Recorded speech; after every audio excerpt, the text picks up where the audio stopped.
श्रीधाम वृंदावन में एक संत घूमते थे। उन्हें देखकर कोई यह नहीं कहता था कि स्वामी जी आ रहे हैं, संत जी आ रहे हैं, बाबा जी आ रहे हैं। ना, वे एक ही बात कहते थे, जज साहब आ रहे हैं। उन्हें देखकर हर कोई कहता जज साहब आ रहे हैं, जज साहब। एक महात्मा ने पूछा कि इनको जज साहब क्यों बोलते हैं? तो उन संत ने बड़ी अद्भुत बात बताई कि पहले ये जज ही थे। दक्षिण भारत के किसी कस्बा नुमा छोटे से शहर में जज के पद पर थे और उसी शहर के पास एक छोटा सा गांव में रहने वाला एक केवट, वो इतना सरल था, इतना सरल। कोई भी पूछता केवट भैया वो बात कैसी है, तो केवट कहता रघुनाथ जी जाने, मैं तो कुछ नहीं जानता। इतना सरल। लोगों ने उसका नाम रख दिया भोला। कोई कुछ भी पूछता भैया रघुनाथ जी जाने, मैं तो नहीं जानता कुछ, रघुनाथ जी जाने। केवट के दो बेटे, एक बेटी। बेटी विवाह के योग्य सयानी हुई। बेटों ने कहा कि पिताजी गांव के साहूकार सेठ जी से रुपया उधार ले ले, विवाह के बाद चुका देंगे, हम लोग कमाई करेंगे। ठीक है। सेठ जी के पास गया, 200 रुपए उधार लिया, ब्याज की दर तय हो गई। भाइयों ने बहन का विवाह किया, बेटी घर से विदा हुई पिता के घर के लिए। केवट ने भी घर छोड़ दिया, श्री रघुनाथ जी के मंदिर में ही रहने लगा। मंदिर में रहता, झाड़ू लगाता, रघुनाथ जी का दर्शन करता, आनंदित रहता। बेटों ने कमाई की, पैसा केवट को लाकर दिया, पिताजी जिनसे उधार लिया है वापिस करें। केवट गया, सेठ जी को रुपया वापिस दिया, ब्याज दिया। सेठ जी ने रसीद लिख ली, हिसाब किताब चुकता, पाई पाई से पैसा प्राप्त। केवट को दी रसीद, पढ़ो क्या लिखा है। केवट बोला मैं कुछ नहीं जानता, रघुनाथ जी जाने। सेठ के मन में पाप आ गया, ये रसीद हमें दे दो, ये कागज हमें दे दो। और दूसरे कागज पर कुछ ऐसे ही लिख कर दिया, पानी ले आओ। वो पानी लेने गया, कागज बदल दिया। केवट जो कागज लेकर आए उस पर ऐसे ही कुछ लिखा था। रघुनाथ जी के चरणों में रसीद समझ के कागज को रखा, फिर अपने कक्ष की अलमारी में रख दिया और प्रसन्न रहने लगा।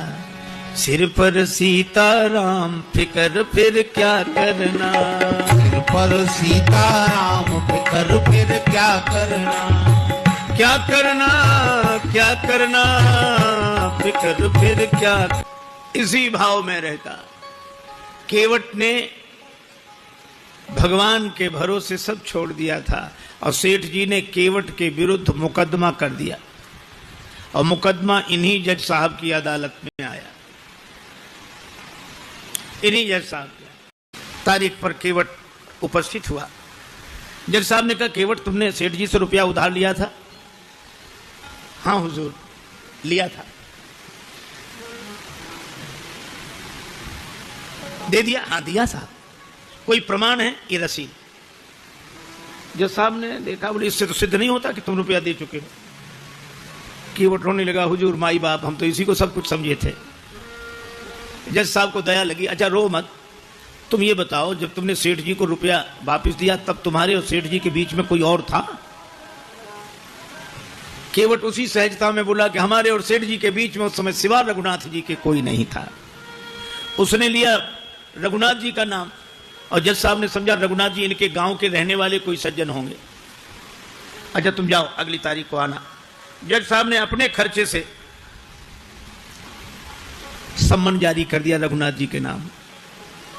अब चपरासी पूरे गांव में घूमे। मजे की बात, रघुनाथ जी नाम का कोई आदमी नहीं था वहां। किसी ने कहा रघुनाथ जी का मंदिर जरूर है। चपरासी बोला वही बताओ। मंदिर पर गया, पुजारी जी बाहर बैठे सीताराम सीताराम सीताराम सीताराम सीताराम कर रहे थे। और जो चपरासी ने देखा, पुजारी जी से बोला रघुनाथ जी का मंदिर यही है? पुजारी जी बोले हाँ। तो ले लो। अब पुजारी जी ने जो देखा कि सम्मन, मन में सोचने लगे जब भगवान ने मंगा ही लिया है तो हम वापस काहे को करें। हस्ताक्षर पुजारी जी ने कर दिए। चपरासी समझा कि यही रघुनाथ जी हैं और सम्मन रघुनाथ जी के चरणों में रखते हुए पुजारी जी ने कहा कि वाह प्रभु क्या लीला है, भक्त जो न कराएं सो थोड़ा। आपके लिए मुकुट कई बार आया, पोशाक कई बार आई, हार कई बार आए, अरे पैजनी करधनी कई बार आई होगी, लेकिन सम्मन पहली ही बार आया होगा। केवट से कहा कि तूने रघुनाथ जी का नाम क्यों लिखा दिया वहां? केवट बोला जब सब जगह रहते तो वहां भी थे, झूठा काहे को लिखा दिया। अब रघुनाथ जी जाने। हरि बिन संकट कौन निवारे, हरि बिन संकट कौन निवारे, हरि बिन संकट कौन निवारे, हरि बिन संकट कौन निवारे। वह निश्चिंत रहता है। अब राम जी जाने, मंदिर में झाड़ू लगाए तो रघुनाथ जी की तरफ देखे, बर्तन मांजे तो रघुनाथ जी की तरफ देखे। जीवन ऐसा बस राम जी के चरणों में समर्पित। तारीख के एक दिन पहले पुजारी जी ने कहा केवट तुम जाओ अदालत में ताकि समय से पहुंच जाओ। अब रही रघुनाथ जी के मन की तो रघुनाथ जी जाने। केवट तो प्रणाम करके चला गया। दूसरे दिन सवेरे सवेरे पुजारी जी आज जल्दी जागे, स्नान किया, भगवान को स्नान कराया, नई पोशाक पहनाई, बड़ी जल्दी कुछ बनाकर भगवान को भोग लगाया। सोच रहे थे आज भगवान को पहली बार बाहर जाना है, कपड़े अच्छे होने चाहिए, कुछ खा पी के जाएंगे तो भूखे नहीं रहेंगे। लेकिन आंखों में आंसू भरकर यही कहते जाइए जरूर, उसका आपके अलावा और कोई नहीं है। आंसू भरकर पुजारी जी प्रार्थना कर रहे हैं। उधर केवट पहुंचा अदालत में। जज साहब ने कहा केवट तुम्हारे गवाह कहां हैं? केवट बोला हुजूर वो तो सब जगह रहते हैं, यहीं कहीं होंगे, यहीं कहीं होंगे, बुलवाओ। चपरासी को आदेश हुआ। चपरासी ने कहा रघुनाथ हाजिर हैं, रघुनाथ हाजिर हैं, रघुनाथ हाजिर हैं, रघुनाथ हाजिर हैं, हाजिर हैं। ऐसे 3 नारे जो लगाए हैं तो क्या देखा? चाल लटपटी सी, एक वृद्ध की झुकी सी देह। लड़खड़ाते हुए एक बूढ़ा आदमी लाठी टेकते हुए आ रहा है, वहीं से इशारा कर रहा है कि आ रहा हूं। चाल लटपटी सी, एक वृद्ध की झुकी सी देह, दुपटी फटी सी, शीस बांधे धर धाये हैं, हाथ माह छड़ी पड़ी तुलसी की ही ये माल, माथे पर रोरी 4 चंदन चढ़ाए हैं, साहब के सामने विनीत चपरासी साथ, आज रघुनाथ जो गवाह बने आए। साहब के सामने विनीत चपरासी साथ, आज रघुनाथ जी गवाह बने आए। केवट ने प्रणाम कर लिया। सेठ जी चौंके कि ये कौन? जज साहब ने कहा रघुनाथ जी आपका ही नाम है? जी। केवट ने रुपया वापस कर दिया। हाँ। कोई प्रमाण है? सेठ जी ने खुद रसीद लिख ली थी। बेईमानी आ गई मन में, दी नहीं केवट को। सेठ जी को यहीं रखा जाए, इनकी बैठक में रखा हुआ रजिस्टर मंगाया जाए, उस रजिस्टर में वो रसीद अब तक सुरक्षित है। सर्वांतरयामी भगवान से क्या छिप सकता था? चपरासी को भेजा गया, रजिस्टर मंगाया गया और रसीद मिल गई। सेठ जी दंडित हुए, केवट भाई जित बरी हुआ, गवाह महाराज तो चले ही गए थे। अपने चैम्बर में जज साहब ने केवट को बुलाया। केवट एक बात पूछे। हाँ पूछिए हुजूर। ये रघुनाथ जी कहां रहते हैं? केवट ने कहा हुजूर जहां हम रहते हैं। तो तुम कहां रहते हो? कहां? जा रघुनाथ जी रहते हैं। तो तुम दोनों एक ही गांव के रहने वाले हो? अरे गांव एक ही जगह के, एक ही जगह के। कौन है ये तुम्हारे गांव के? अरे सरकार, पढ़े लिखे लोगों को समझाना मुश्किल होता है। अरे ये वो हैं जिनका मंदिर है। मंदिर के पुजारी तो लग नहीं रहे थे, और मंदिर इन्होंने बनवाया हो ऐसी हैसियत नहीं दिख रही थी। केवट ने कहा, हुजूर ये वही हैं जो मंदिर में बैठे हुए हैं। जय हो जय हो। मंदिर में विराजमान है ये। अब जज साहब चौंके, चपरासी को बुलाया। चपरासी कांप रहा था। हुजूर जिस आदमी ने हस्ताक्षर किए थे वो ये नहीं था।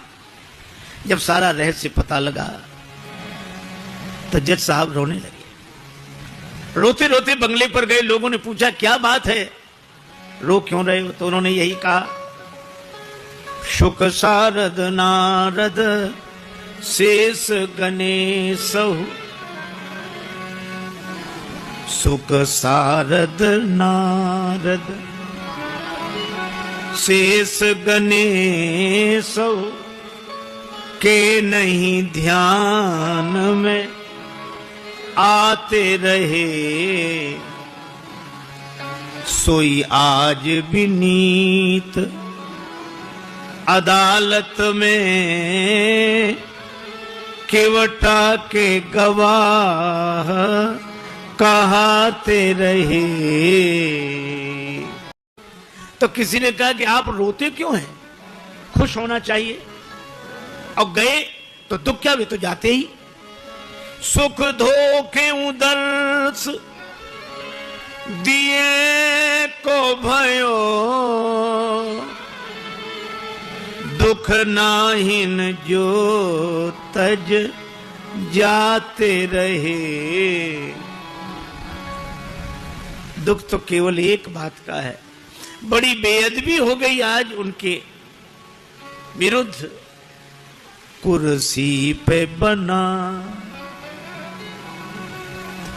कुर्सी पे बना जज बैठा रहा,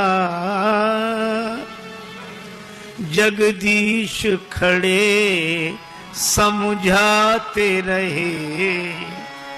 कुर्सी पे मैं कुर्सी पर जज बना बैठा रहा, और जिनकी अदालत में एक दिन सबको उपस्थित होना पड़ेगा, वे भगवान खड़े खड़े गवाही देते रहे।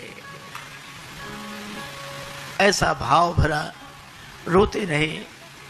पद से इस्तीफा दे दिया, साधु बनकर वृंदावन आ गए। वृंदावन आकर भी भगवान के मंदिर के अंदर नहीं जाते थे, सड़क पर बाहर से ही धूल माथे पर चढ़ा लेते। क्यों? यही सोचते थे, आ तो गया हूं मगर जानता हूं तेरे दर पे आने के काबिल नहीं हूं। आ तो गया हूं मगर जानता हूं तेरे दर पे आने